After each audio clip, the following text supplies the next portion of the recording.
Welcome to the News Hour. After months of delay and backroom deal making, the Trump administration has imposed sweeping tariffs on nearly 100 countries, sending U.S. import duties soaring to their highest levels in nearly a century. The new rates range from 10 to 15% for Japan, the EU, and the UK that negotiated agreements, and as high as 50% on nations such as Brazil and India. India's tariffs are scheduled to take effect in 3 weeks. Meantime, many countries continue to work behind the scenes to negotiate more favorable deals. To help break down the impact of the new tariffs and interpret some of the other signs we're seeing across the economy, we're joined again by Diane Swonk. She's chief economist at KPMG, that's the global consulting and accounting firm. Diane, it's always great to see you. So the Yale Budget Lab ran the numbers and found that the average effective tariff rate is now about 18%. That's the highest it's been since 1933. Put that into perspective for us. What does that mean for the U.S. economy overall? Well, what's really important is that tariffs tend to be, historically, they're a one and done, a bump up, and a one-time increase in price levels.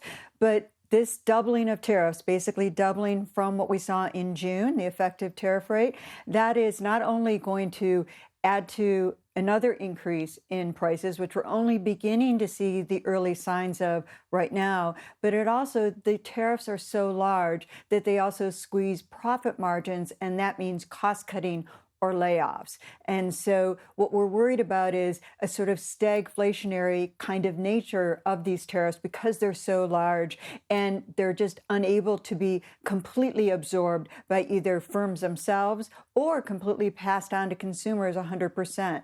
We're looking for inflation to pick up to about 3.5% by year end and then stay elevated a little bit longer than we initially expected because of the sequential nature of these tariffs and the fact that we've had inflation running above the Fed's target for the better part of more than 4 years. And that's important as well because it makes the risk of a more persistent bout of inflation much higher at the same time that we're seeing the labor market start to show some fault lines and stagnating.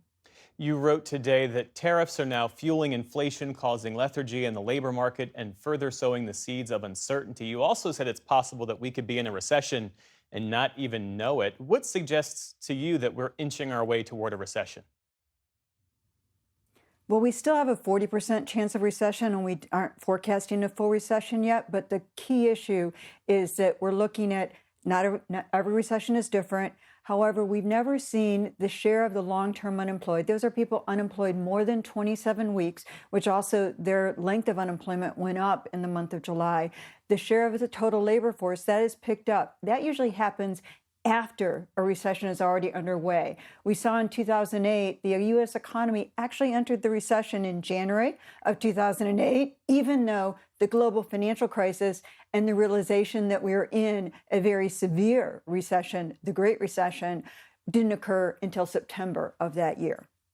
So with a stagnating job market, inflation threatening to heat up, that really makes a complicated a decision matrix for the Fed. The Fed's going to make their decision about the next rate cut in September. What are the challenges that they're facing, and what are you forecasting? Well, it's really a toxic situation for the Federal Reserve. They do want to preserve the economy, and we've got this very narrow margin of error in the labor market where, frankly, 50 to 80,000 jobs is all we need each month to keep the unemployment rate stable. But that also means that anything lower than that, which we could get with some of the cuts that are already in the pipeline, that would be an increase in the unemployment rate. So they're talking about higher inflation and higher unemployment. That's a very hard situation to be in. And what we expect is the Fed will cut 2 times by the end of the year, in October and December. The September is a hard and heavy lift, given we think the inflation numbers are going to get worse faster than the employment numbers initially. But still, this is a very difficult situation for the Federal Reserve. I want to ask you about an announcement that President Trump made late today. He announced that he was nominating Stephen Miron to fill a vacant seat on the Fed's 7-member Board of Governors. The president said that Miron would serve through January of next year while he continued to search for a permanent replacement. What should we know about him, and how does his presence change the dynamic on the board?